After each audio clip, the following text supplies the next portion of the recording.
কুখ্যাত মাদক ও অস্ত্র ব্যবসায়ী কথিত সাংবাদিক দিন ইসলাম গ্রেফতার, ফের জামিনে মুক্ত। কুমিল্লার কসবা থানার পুলিশের অভিযানে কুখ্যাত মাদক কারবারি ও কথিত সাংবাদিক দিন ইসলাম 1000 পিস ইয়াবাসহ হাতে নাতে গ্রেফতার হন। পুলিশ সূত্র জানায়, তার বিরুদ্ধে একাধিক মাদক মামলা রয়েছে এবং তিনি দীর্ঘদিন ধরে মাদক ও অস্ত্র ব্যবসার সঙ্গে জড়িত। স্থানীয় বাসিন্দাদের সহায়তায় পুলিশ দিন ইসলামকে আটক করতে সক্ষম হয়। তবে গ্রেফতারের কিছুদিন পরেই তিনি জামিনে মুক্ত হয়ে আবারও মাদক ব্যবসা চালিয়ে যাচ্ছেন বলে অভিযোগ উঠেছে। সম্প্রতি কুমিল্লা ক্রাইম বার্তার হাতে আসা একটি ভিডিও ফুটেজে দেখা যায়, দিন ইসলাম কোমরে একটি বিদেশি পিস্তল নিয়ে প্রকাশ্যে মহড়া দিচ্ছেন। বিষয়টি নিয়ে পুলিশও অবগত রয়েছে এবং তাকে আইনের আওতায় আনতে অভিযান চালানো হচ্ছে। স্থানীয় সূত্রের তথ্য অনুযায়ী দিন ইসলাম একজন আওয়ামী লীগ কর্মী এবং 2024 সালের 5 আগস্টের আন্দোলনের সময় তিনি সরকার বিরোধী বিক্ষোভকারীদের লক্ষ্য করে গুলি চালান। কসবা থানার অফিসার ইনচার্জ জানান, দিন ইসলাম একজন নামধারী সাংবাদিক যার বিরুদ্ধে একাধিক মাদক ও অস্ত্র মামলা রয়েছে।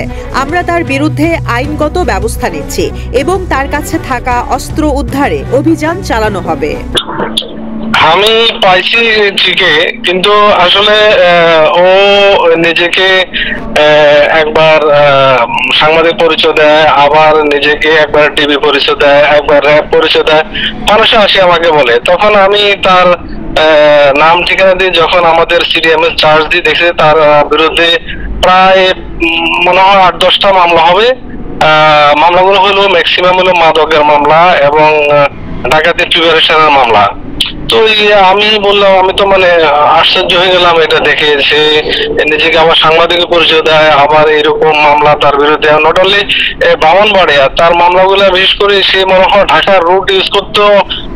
এখানে আপনার দেখা যাচ্ছে যে ঢাকা যেতে যে কটা ডিস্ট্রিক্ট পড়ে, এই আপনার কি জানি নরসিংদী, তারপরে দিক দিয়ে তারপরে কিশোরগঞ্জ, এইসব জেলাতে দেখছি যে মামলাগুলো আছে।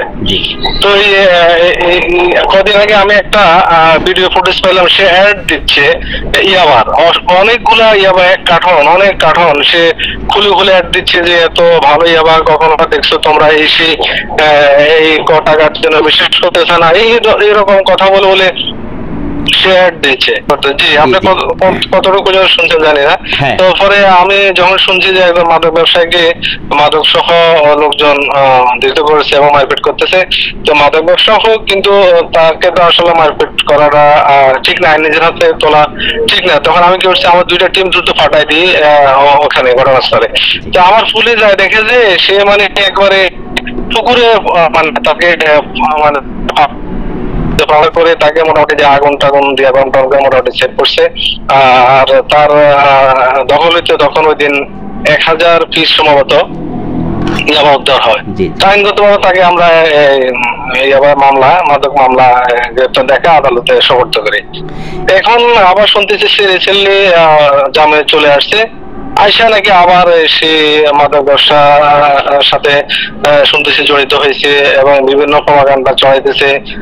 আমি কেন তাকে দিলাম, চালান করলাম, আমার বিরুদ্ধে বিভিন্ন উৎসাহ ঘটাইতেছে। এরপরে প্রেস ব্রিফিং এ সব সাংবাদিকরা ওই দিন আসছে ভাই, যেদিন সে অ্যারেস্ট হয়, তখন সাংবাদিকরাই আসে আমাকে প্রশ্ন করতেছে কি সাংবাদিক, সে নাকি আমাদের সাংবাদিকদের করতেছে, পরিচয় দিয়ে আসে মাদক ব্যবসা করতেছে। সে তো সাংবাদিক না, সে ভুয়া সাংবাদিক। সবাই দেখতে আসছে এবং আমার সাক্ষাৎকার তারা নিচ্ছে যে আপনি এখন সাক্ষাৎ দিতে হবে। সে তো কোনো সাংবাদিক না, আমাদের 4টা প্রেস ক্লাব আছে এবং আমার এই ইয়েতে অলরেডি কসবা, সে তো কোনোটার সদস্য নয়, কিসের সাংবাদিক। সবাই আমার এখানে এসে বলছে আমরা বলতে হবে যেটা তো কোনো সাংবাদিক না, তাহলে কেন সাংবাদিক করবে সে। আমি খোঁজখবর নিয়ে দেখছি না, সে আদৌ আসলে সাংবাদিক না। তো এই প্রেস ব্রিফিংটা করার কারণে সে সম্ভবত আমার প্রতি একটু ক্ষিপ্ত হয়েছে। এখন জেলখানা থেকে এসে সে বিভিন্ন প্রপাগান্ডা গুলা চড়াইতেছে। আর যেটা আর্মসের কথা বলতেছেন, আমিও এটা সম্প্রতি এই ছবিটা আমিও পাইছি, আমি এটা একটু যাচাবাচা করতেছি এবং তাকে খুঁজতেছে। এটা একটা আগ্নেয়াস্ত্র বোঝা যাচ্ছে যে ক্লিয়ার ছবিটা, বাইরে বিদেশি অস্ত্র। হ্যাঁ হ্যাঁ, সম্ভবত এরকম মনে হচ্ছে। তো আমি তাকে খুঁজতেছি যে তাকে পাই আসলে এই অস্ত্র সে কোথায় পাইছে বা এটা কোথায় আছে তার লোকেশনটা। আমি চেষ্টা করতেছি আইনগত ব্যবস্থা নেওয়ার জন্য।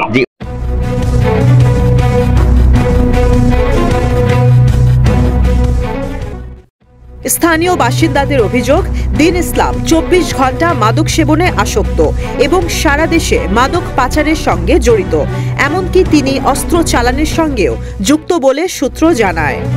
মোহাম্মদ রেজা, কুমিল্লা ক্রাইম বার্তা।